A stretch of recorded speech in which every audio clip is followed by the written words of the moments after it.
Waheguru Ji Ka Khalsa, Waheguru Ji Ki Fateh.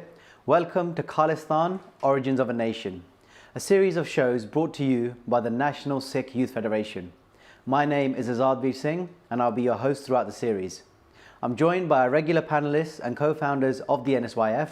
We have to my left Shamsher Singh, activist and writer, Baljeet Singh, a researcher on the Kharku Leher and Sikh Sangharsh, and Ranveer Singh, who is also writing a book about Sikh political history. In the previous episode, we came to the conclusion that since the political momentum shifted to the West, we have seen a deviation from the 1986 mandate of the Sarbat Khalsa gathering. Let's begin by looking at the impact this had on the movement.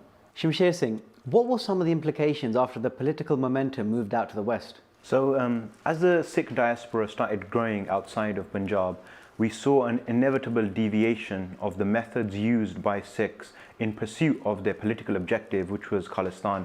So as the Sikhs moved into Western countries, the effect of capitalism and colonialism started becoming much more pronounced and impacting us politically. And we're going to explore this in future episodes, but just to explain it briefly, we started living the life of the householder. And we started valuing our own personal lives and our own individual family unit over the Panthic collective. And this impacted the direction and the political momentum that had been built up since the time of Guru Nanak. And in the West, what we started doing was we started preferring Western methods and looking at those methods as more civilized and more modern, and deviating from the Panthic methods which were established during the mandate of 1986.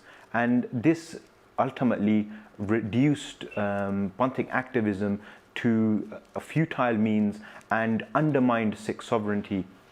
Well, this is a really important point, and let's take a closer look at these forms of resistance, mainly petitions and rallies, employed by the Sikh diaspora.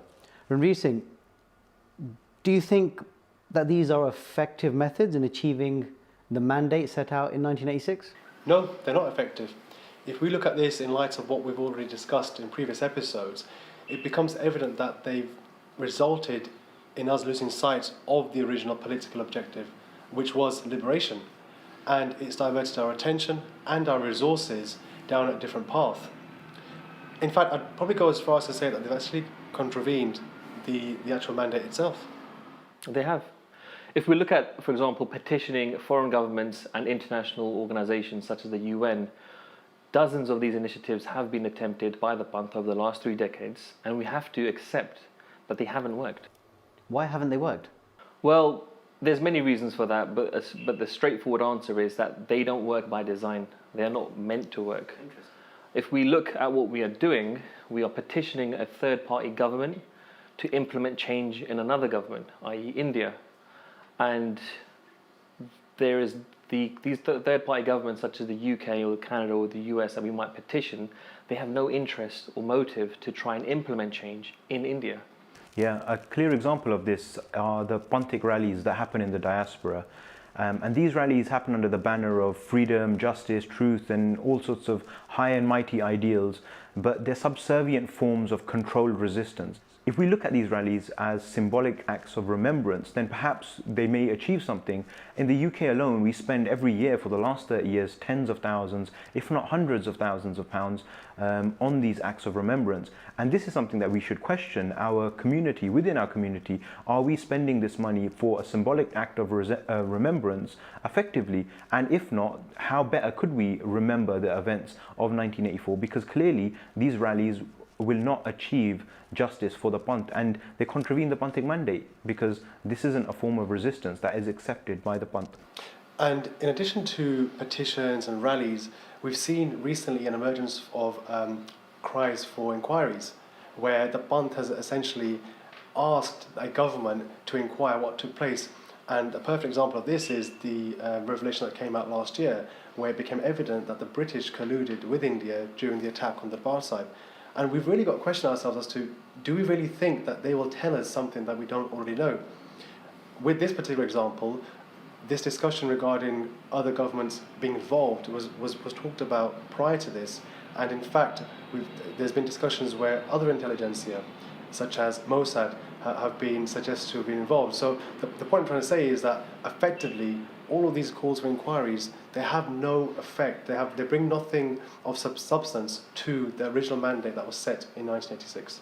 Also brings into question why are we asking these governments to intervene and obtain justice for the Panth when they were themselves linked to these governments while these acts of genocide were occurring? Yeah. I think some really key points have been raised there.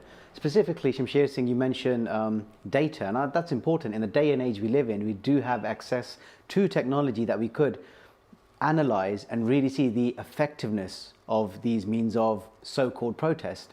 And also, I'm certainly drawing to the conclusions that it sounds like we're banging on the doors of foreign governments who effectively have no economic or political interest in trying to aid the Sikh Panth in their cause. So let's look at more detail into the effect or the impact these have on the mandate. These deviations have completely undermined and contravened the Panthic mandate, which was set out in Sabat Khalsa in 1986, which was Khalistan through the means of war with India. Now that we see an introduction of objectives such as recognizing the events as genocide, we see calls for international inquiries and pursuing justice through a number of courts, foreign courts, domestic courts, international courts. These were never sanctioned by the Sarvat Khalsa, so they completely undermine the Panthic mandate. This is truly, it really is fascinating, because when you start looking into it deeper, we can really see the breakdown from what the original motives of the Sarvat Khalsa were to where we have ended up now. So if it's fair to say that the methods currently employed by the Sikh diaspora are not working, what methods have historically worked in achieving independence countries? Well, if we look at history, every single country that's ever gained independence has done so through war. No country has gained independence through petitions or inquiries or pleas to the governments that are oppressing them. And if we look at the last 30 countries that have gained independence in recent history, all of them have gained independence through liberation movements. And this is why the Panthic mandate was set up, because it represents the sovereign Sikh approach to achieving independence, and that is through war. And the Panthic mandate acknowledges this and directs the attention and the energy of the Panth towards pursuing their independence through these means. It's clear to see that the forms of resistance employed by the diaspora do not appear to have been sanctioned by the Panth. It's evident they have not worked and cannot be effective in a means for the achievement of Khalistan. In the next episode, we bring you to the nucleus of this series. We'll be discussing what Khalistan is. That brings us to the end of our episode. I'd like to thank the panel. Absolutely brilliant, really informative. We want you to be a part of this journey. So please like, share, subscribe, tell your friends, get the word out. We want this to be a global discussion within and amongst the Sikh community. See you on the next episode. Vaheguru Ji Ka Khalsa, Vaheguru Ji Ki Fateh.